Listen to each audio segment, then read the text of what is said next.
welcome to another edition of the Maryborough Castlemaine District Football Netball Show. I'm Grace Bibby, joined by Chris Yeendy. How are you, mate? Oh, pumped. What a weekend of netball we had, and we've got another big one coming up before we head into the interleague program, and no doubt everyone's getting pretty excited about that, Grace, so, but not as excited about what happened on the weekend. Yeah, that's it. It was a big round of netball this weekend. It's going to be nice and cold, first real taste of winter netball, so it'll be interesting to see what gets dished up.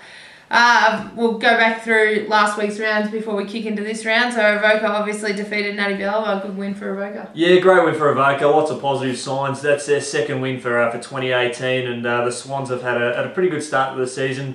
But by all accounts, Avoca, they put the foot down and worked really hard, and that's a big win for them as they start to launch themselves again for 2018. We know they're good, and they certainly showed that on the weekend. And you said adding another win to their tally, defeating Campbell's Creek. Yeah, certainly a big win there for the Kangaroos. Just something to really they're languishing in the bottom half of the competition, but for that win there is really important. But we can't discredit Campbell's Creek. It was one of their better performances of the season. They worked hard for 4 quarters, and I think that was one of their highest scores as well. So certainly a good 4-quarter performance from them. Something they can continue to build on as the season progresses. And speaking of building on from big wins and going on season to season, Carisbrook got the job done as well. Yeah, it's their second week in a row where they've won by 10 goals, and they defeated a very determined Harcourt side who I don't think had lost a game up to that point on the weekend. So it was a really good hard-fought win there by the other Redbacks, and the Lions, they'll still take a lot of satisfaction out of that performance. I think they'll be very positive about that outcome, and no doubt that Carisbrook have set the benchmark this season as one of the teams to beat, and Harcourt, they're not too far off the mark either.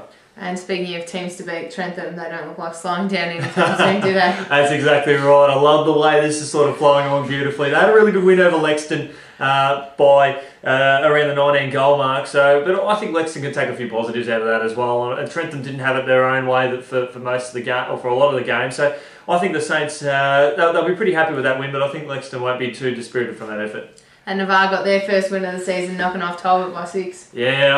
Look, I remember last week you were saying that their first win might be a little while away yet, and given their form heading into that particular game, I don't think too many people would have doubted you on that one. But they had a really good win over Talbot, who had a pretty good run up to that point there, one win and a draw up to that point. But Navarre, they've still got the lowest attack of any team in the competition this season. So despite their 46 goals, they've still got a lot of work to do. I think they've also got the lowest percentage, but you've got to start somewhere. They've launched themselves with an important win by 6 goals, and that'll give something with the playing group to sort of work on. Yeah, give them some confidence moving forward, that's for sure. Royal Park weren't good enough for Maryborough Rovers. Yeah, Rovers really needed that win there. That's launched them straight back into the top 8, straight back in the mix for the reigning grand finalists, and that's definitely the win that they sort of needed. Royal Park haven't had the best start of the season. That's something for them to sort of work on there. The Rovers are certainly getting back to some of their best form. They've had a bit of a change up in their goal department there and some other areas, so that's something positive for them to work on and get back to some of the form that saw them contest so well last year. And rounding out last week's performance, bit of an upset for Denali and Malden. Yeah, when we were talking last week, we could see that Denali were all set to go 4-0 and looking to be on top of the ladder at the end of that, but not to be at this time of the year, because Malden certainly delivered, and they've shown that they're a very competitive team, and they've shown a lot of improvement in the off season. Yeah, I think that's one great thing about our season this year. It's very even. Teams are winning when we don't expect them to, and teams are going down when we think that they should take the point. So it's a good start to the year. Exactly. We can sort of see through a lot of those games that they were very, very hard to tip, and some results would have went the other way. We could probably see in this 14-team competition that at least 12 teams can make finals this year, and that's really, really good, the standard. We highlighted the closest of it last year, but I think this year is going to be just as close. And you've written off 2 teams already, so it's nice. Well, yeah. Now, we know Campbell's Creek, they're sort of a work in progress there, and they've still got a lot of development to go. But saying that, if they get a win on the board this weekend, then we can certainly see how they go. But certainly a lot of room for improvement. It's just one win that can launch you straight back in calculations. That's how close we're seeing at the moment. Yeah, that's it. So we'll kick into round 5. So we've got Carisbrook v Natty first up. Who's your tip? Yeah, looking forward to seeing how that one sort of rolls on. I can see Carisbrook winning that one. They've won the close games this year. Natty have been in some good touch in parts, but I think just Carisbrook Carisbrook. Just a little bit too strong in that one. They've won the last 2 games by 10 goals. So when the tensions got really close in there, they've still been able to get the job done. And Newstead and Rovers shaping up to be a really good game if past form's anything to go by. Yeah, exactly. I think the Rovers, they're really starting to build some momentum at this time of year, and this is exactly, they're starting to head back on track of where they were last year, and we can't look back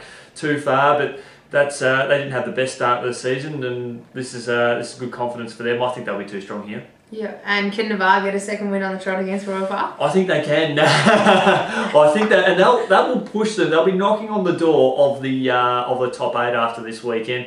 However, the one thing that will go against them is their percentage, and they did lose. That round 1 game was really terrible for their chances. Though I think it was 57-7, and that sort of set them back. That's going to take quite some time to build some of that percentage, because the teams sitting in the top 8 are hovering around the 100% plus in that mark there, whereas Navarre they're hovering around I think the high 40s or low 50s. So that's going to be, the wins are going to be really crucial, but hopefully they can build up some percentage along the way. And Denali, can they be up its back when they take on Talbot? They definitely can. Denali are flying this year. Love the Hawks. The Eagles, I should say. They're doing a magnificent job this season, and they'll be too strong for the Hawks in this contest. And Trentham Harcourt, another good game on paper, obviously. Trentham, for me, what are your thoughts? Yeah, this is match of the round. Everyone will be excited to see how this one goes. But I'm with you. Trentham will be a touch too strong, and Harcourt won't be too dispirited of what happened last week against the red-hot Carisbrook side. And Malden and Avoca, to round out the round. Yep, I think Avoca will just be a touch too strong. But this is going to be another one that's sort of a match of the round as well too, which is going to be really good. There's going to be 2 big games, and these two, Trentham and Harcourt, Malden and Avoca, are going to be really good. I think Malden showed a lot of good form on the weekend, and Avoca really bounced back to form. And just looking over my notes, I've actually missed 1 game, so apologies to Campbell's Creek and Lexington, but that'll round us out. Yeah, absolutely. I think Lexington early just, but Campbell's Creek on the back of last week's performance, they will take a lot of confidence out of that, and they'll get really close in this contest. No worries at all. Thanks for joining us, Yeendy, and good luck to everyone on the weekend. We both nod. Yeah. I know, I looked up and we both went.